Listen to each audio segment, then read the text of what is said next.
مصطفیٰ صلی اللہ علیہ وسلم کی بارگاہ اقدس میں جھوم جھوم کر درود پاک پڑھیں. پڑھے باواز اللہم صلی علی سیدنا مولانا محمد وآلہ وسلم. صلاۃ و سلام علیک یا رسول اللہ صلی اللہ تعالی علیہ وسلم. کلام الامام امام الکلام کے چند اشعار درشان معراج نبی صلی اللہ علیہ وسلم پڑھنا رکھنا ہے. وہ سرور کش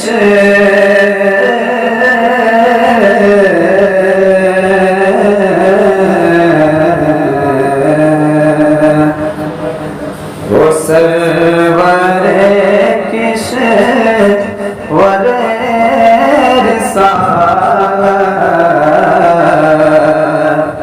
جو عرش پر جلوہ گر ہوئے تھے. وہ سرور کشور رسالت جو عرش پر جلوہ گر ہوئے تھے. نین نرالے طرب کے ساما عرب کے مہمان کے لیے تھے. اور وہاں فلک پر یہاں زمین میں رچی تھی شادی مچی تھی دھومیں کہ ادھر سے انوار حسرت آئے ادھر سے نفحات اٹھ رہے تھے. وہ سرور کشور رسالت مکہ حاضر کرتا ہوں بلاد فرمائے. نبی رحمت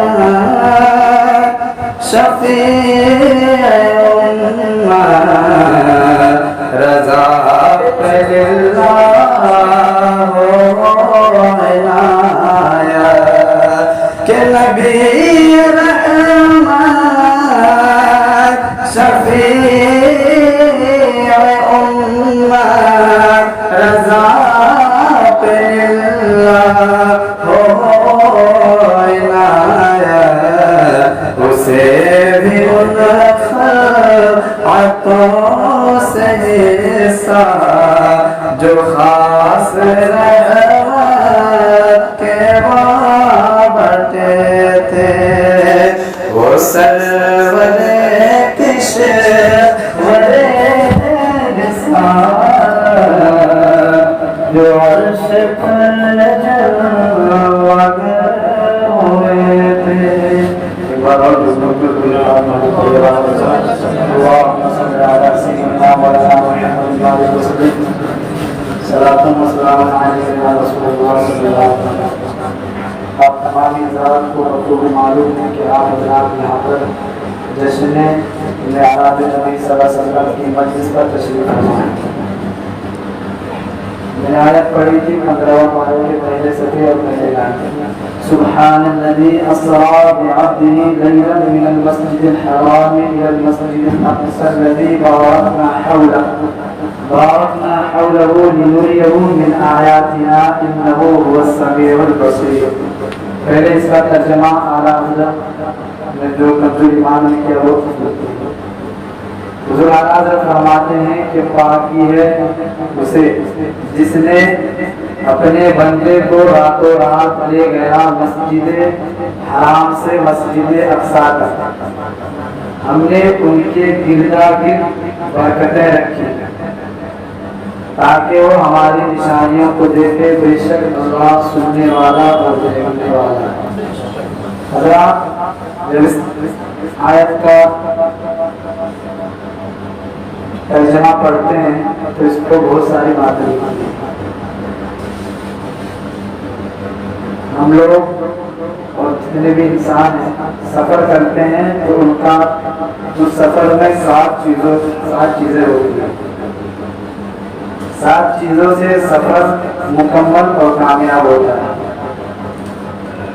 اس سفر میں 7 چیزیں یہ ہوتی ہے کہ سفر کس نے کرایا، دوسرا سفر کس نے کیا، اور تیسرا سفر کہاں سے کیا، اور چوتھا سفر کہاں تک ہے، اور پانچواں سفر کب کیا، اور چھٹا سفر کیوں کیا، اور ساتواں کتنے لمحے میں سفر کیا۔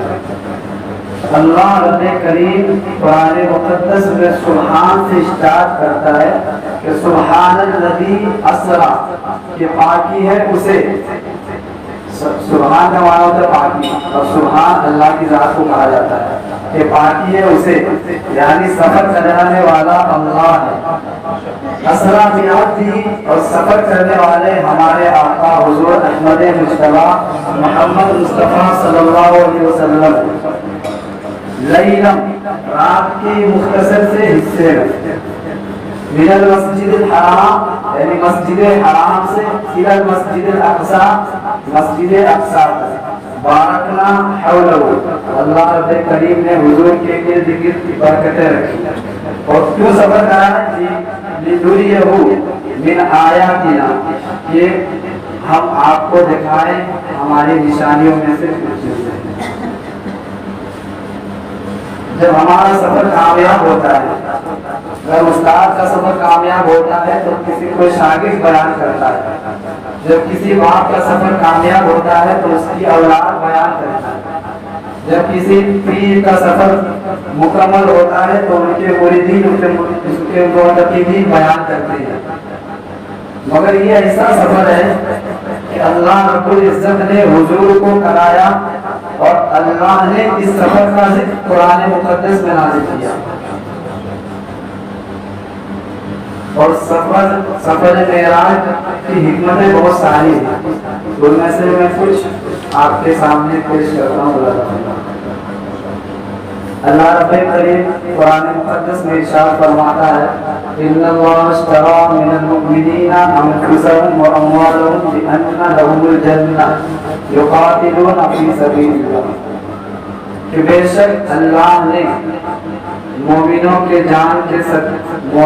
جان اور مال کو خریدا، کس کے بدلے؟ بالجنہ، جنت کے بدلے۔ آج جو انسان تجارت کرتا ہے، جو بیچتا ہے اسے عربی میں مشتری کہتے ہیں، جو خریدتا ہے اسے بائع کہتے ہیں، اور بیچی جانے والی چیز کو مبیع کہتے ہیں، اور جس کے بدلے خریدی جائے اسے ثمن کہتے ہیں۔ تو اللہ رب قدیر نے مومنوں کے ساتھ سودا کیا، یعنی اللہ نے مومنوں کے جان اور مال کو خریدا بالجنہ، جنت کے بدلے۔ تو ظاہر سی بات ہے جو وکیل بنتا ہے تو وہ دونوں چیزوں کو دیکھتا ہے، پہلے مشتری کی بات کو سنتا ہے، پھر بائع کی بات کو سنتا ہے، اور مبیع کو دیکھتا ہے اور ثمن کو بھی دیکھتا ہے۔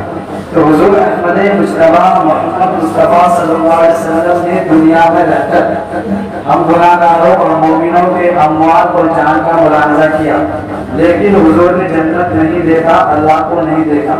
تو اللہ نے فرمایا، ان اللہ اشتری من المؤمنین انفسهم واموالهم بان لهم الجنہ، کہ بے شک اللہ نے خریدا مومنوں کی جان اور مال جنت کے بدلے۔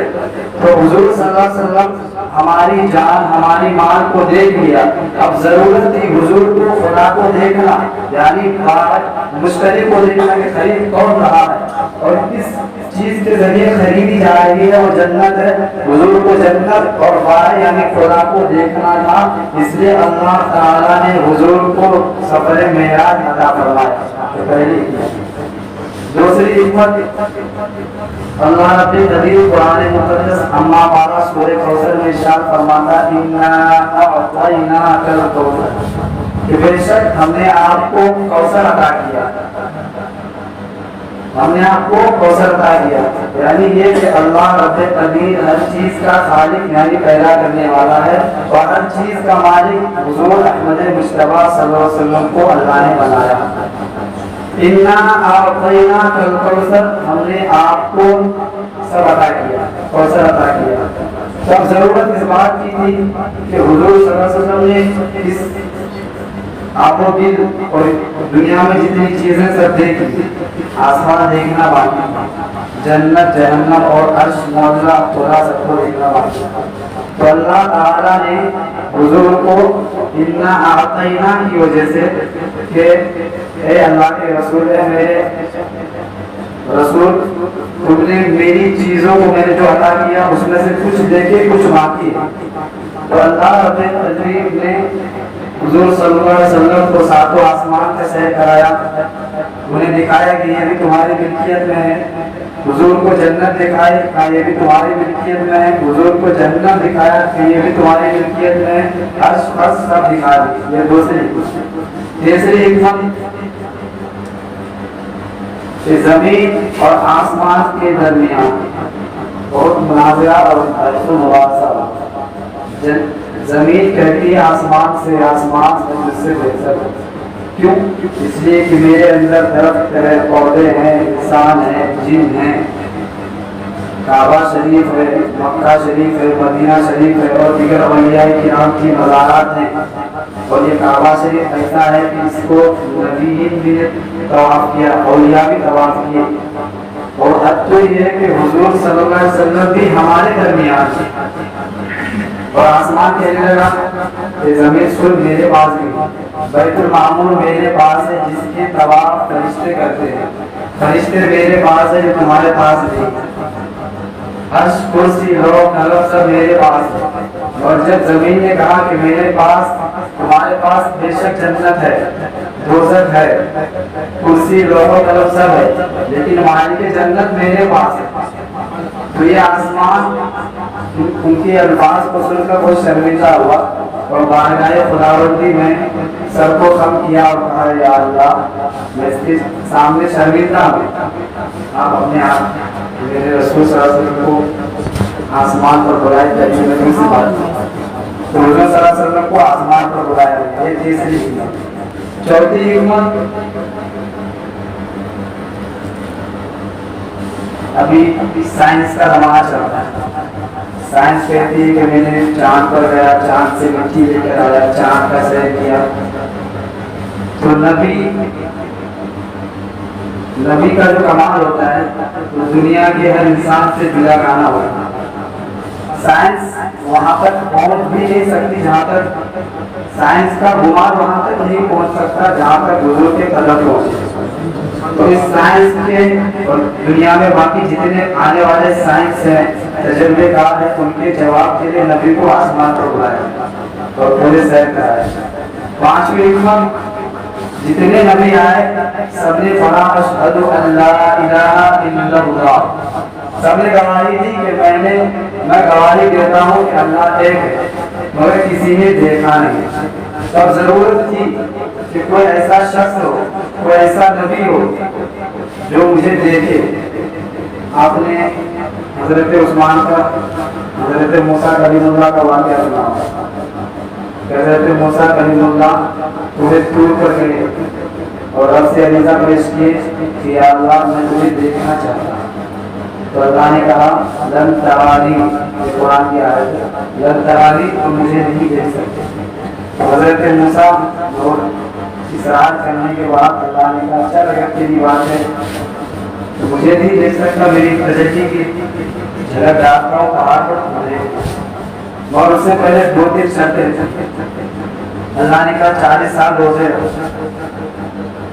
حضرت موسیٰ نے حضور رب کریم کی دیدار کے لیے 40 سال روزے رکھے اور عبادت کی، پھر اللہ رب کریم نے اپنی تجلی کو پہاڑ پر رکھا، دنیا پہاڑ پر رکھا، پہاڑ ریزہ ریزہ ہو گیا، اور حضرت موسیٰ علیہ السلام دیکھ کر بیہوش ہو گئے۔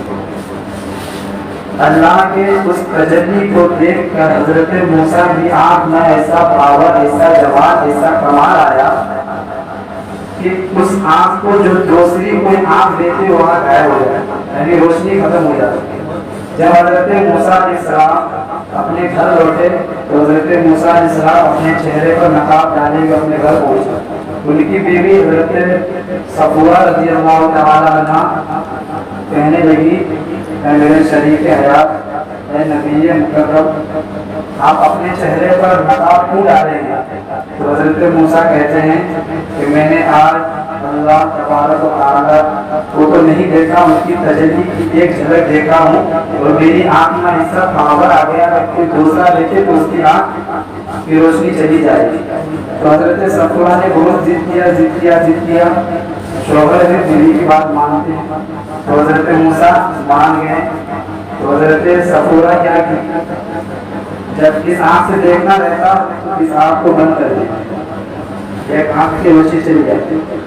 پھر شوق بڑھتا کہ اللہ کی اس تجلی کو اور دیکھوں، تو یہ آنکھ سے ہاتھ ہٹاتے پھر اس کو رکھتے، پھر یہاں سے ہاتھ ہٹاتے تو یہ آنکھ صحیح ہو جاتی۔ پھر ایسی کئی بار دیکھے، پھر دیکھنے کی برکت یہ ہے کہ اللہ تعالیٰ نے آنکھیں بھی واپس لوٹا دی۔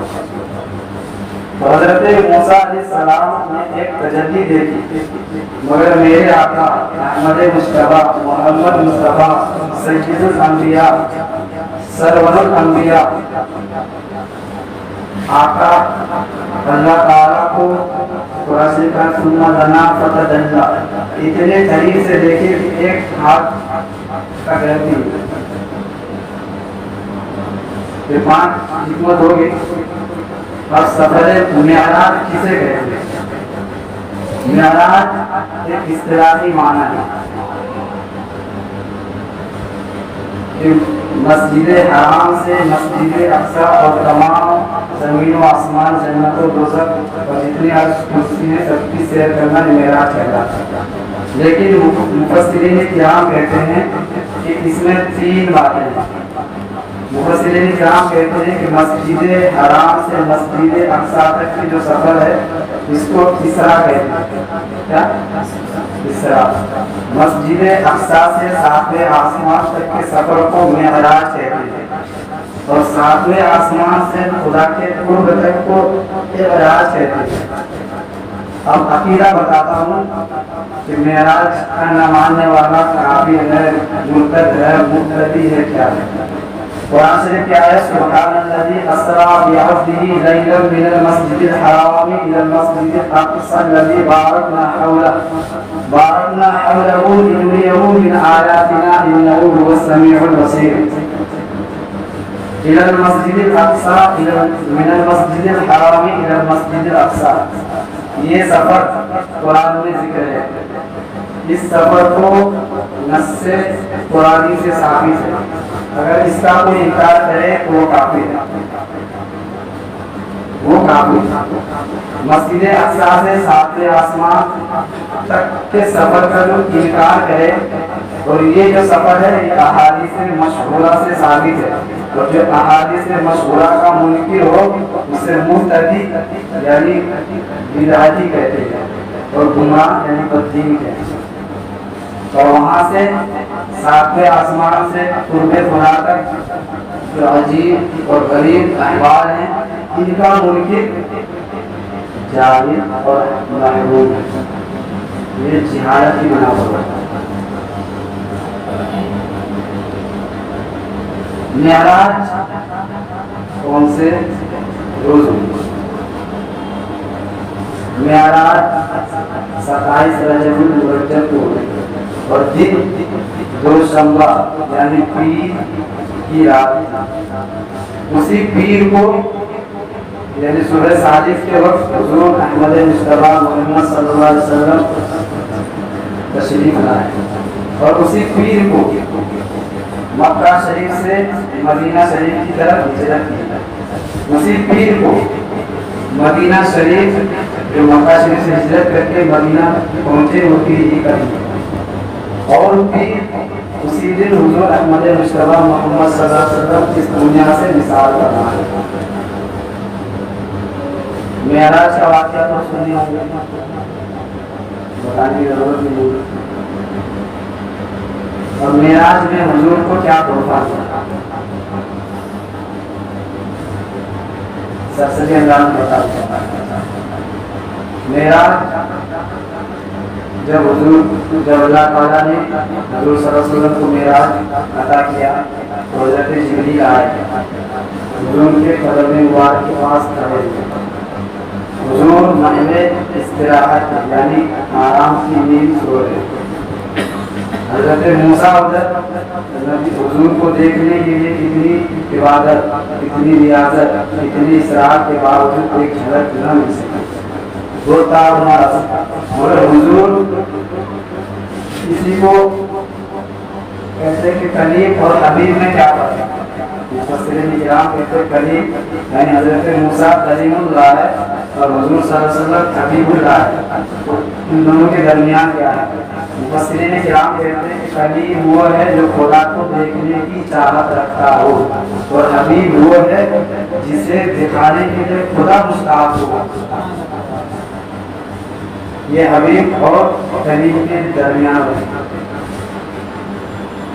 حضرت جبریل علیہ السلام حضور کے پاس آئے تو حضور محو استراحت تھے. وہ کشمکش سے نوری ذہن سے کچھ سوچ رہے تھے کہ اتنے میں اللہ تبارک و تعالیٰ نے حکم دیا قبلہم قدمیک. اے جبریل حضور کے قدم کو اپنی لب کافور سے بوسا دو. اس لیے کہ فرشتے کی جگہ ہوتے وہ کافور سے ہوتے اور کافور میں ٹھنڈک پائی جاتی ہے اور حضور کا جو کلمہ مبارک تھا وہ بھی نور تھا. حضرت جبریل علیہ السلام اپنے کافوری لب سے حضور کے قدم مبارک کو بوسا دیا تو حضور کیا بات ہے جبریل آج یہاں کیسے آنا ہوگا. تو حضرت جبریل نے کہا سیر پر جانا اور یہاں ایک اور بات ہوگا. بیت المسجد حرام سے سدرہ تک جو سفر تھا وہ جبریل علیہ السلام کے ساتھ تھا اور جو سواری تھی وہ براق گدھے سے بڑا اچھا سے چھوٹا ہوتا اور اس کی تیز رفتاری جہاں تک نگاہ پہنچتی وہاں تک اس کا ایک قدم کرتا ہے. یہ سفر مسجد حرام سے سدرۃ المنتہا اور آگے کا جو سفر تھا وہ سواری رف کی نام کی سواری اس کے ذریعے سے. پھر حضرت جبریل علیہ السلام جب حضور کو کہے کہ آپ تشریف رکھیں براق پر تو حضور کو دیکھیے حضور کیسے تھے. اتنی خوشی اور اتنے مسرت کی بات تھی پھر بھی حضور رو رہے. کیوں رو رہے تھے؟ ہم گنہگار امت ہیں. اے جبریل میں تو سوار ہو جاؤں گا، میں تو سیر کر لوں گا مگر میری امت کا کیا حال ہوگا؟ میں کیسے صبر کروں؟ میری امت جہنم میں جائے میں کیسے صبر کروں؟ پھر اللہ کا حکم ہوا کہ تمہاری امت تیرے حوالے، تو چاہے بات کر. حضور خوش ہو کر سواری پر بیٹھے. پھر سواری یہاں سے نکلی تو مقام مدین پہنچے. وہاں حضرت شعیب علیہ السلام کی پیدائش کا جگہ ہے، وہاں پر 2 رکعت نماز. اس کے بعد مقام محمود لوٹ پہنچے، وہاں حضرت ابراہیم کی تھی، وہاں 2 رکعت نماز. پھر بیت المقدس پہنچے، وہاں پر تمام انبیاء سب باندھ کر کھڑے. پھر وہاں پر تمام انبیاء کا خطاب ہوا. حضرت آدم نے کہا کہ مجھے سفیرہ کا لفظ سے منور کیا گیا اور مجھے دنیا ہی میں معراج عطا کیا. حضرت عیسیٰ روح اللہ نے کہا کہ مجھے لقب روح اللہ سے مستفیض کیا گیا. پھر حضرت ابراہیم کھڑے ہوئے. تمام انبیاء اپنا اپنا خطاب بیان کیا. پھر حضور صلی اللہ علیہ وسلم آخر میں خطاب فرمایا کہ میں دنیا میں رحمت للعالمین بن کر آیا. میرے سیر یہاں سے اسٹارٹ ہوئے. پھر وہاں سے پہلے آسمان پورے آسمان کا سیر کیا. حضرت عیسیٰ علیہ السلام ابھی 4تھے آسمان اور قرآن کے 3 دلیل سے میں معراج شریف کو بیان کرتا. حضرت آدم علیہ السلام اور حضرت حوا رضی اللہ تعالی عنہما یہ دونوں جسمانی اور بدنی حیات کے ساتھ جنت میں رہے.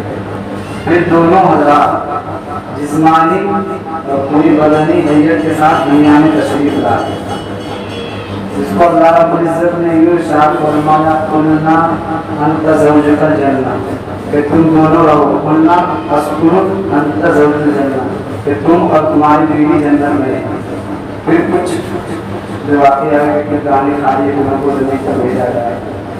حضرت ادریس علیہ السلام وہ دنیا میں تھے، پھر جنت آسمان کا سیر کیے، پھر جنت میں داخل ہو گئے، پھر جنت میں ان کا ذکر قرآن شریف میں وذکر فی الکتاب ادریس انہ کان صدیقا نبیّا۔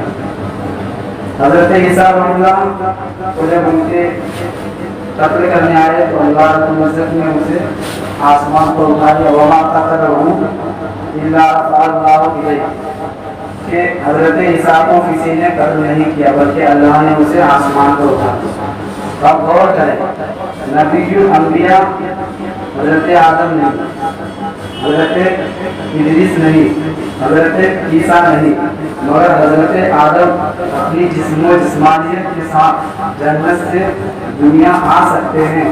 حضرت ادریس علیہ السلام اپنی جسم و جسمانیت کے ساتھ ساتوں آسمان کا سیر اور جنت میں جا سکتے ہیں۔ حضرت عیسیٰ علیہ السلام کو اللہ رب العزت آسمان پر اٹھا سکتا ہے، پھر اسے دوبارہ زمین پر بھیج سکتا ہے۔ اور غور کرے کہ نبی الانبیاء، امام الانبیاء، سرور کائنات احمد مصطفیٰ محمد مصطفیٰ صلی اللہ علیہ وسلم کا کیا مقام ہوگا؟ تو پتہ یہ چلا کہ حضور اپنے جسم و جسمانیت کے ساتھ پورے سیر کیے، پھر واپس آئے۔ اب اللہ اپنے قدیر نے حضور کو معراج میں کیا عطا کیا؟ نماز۔ کتنی نماز؟ 50 رکعت۔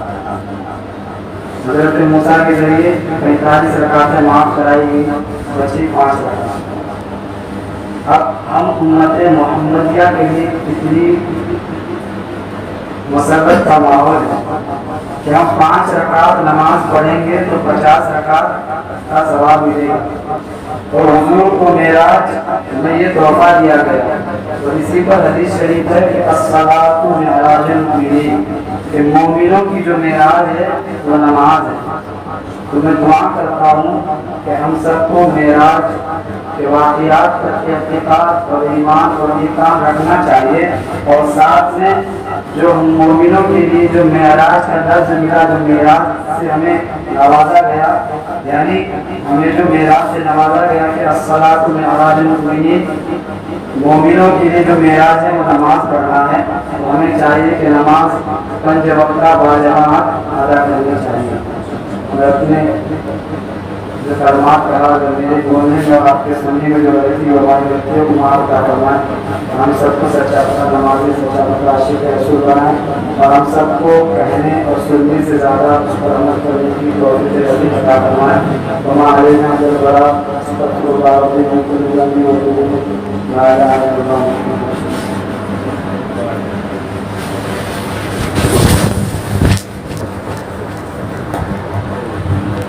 سبحان اللہ، ماشاء اللہ، جزاک اللہ۔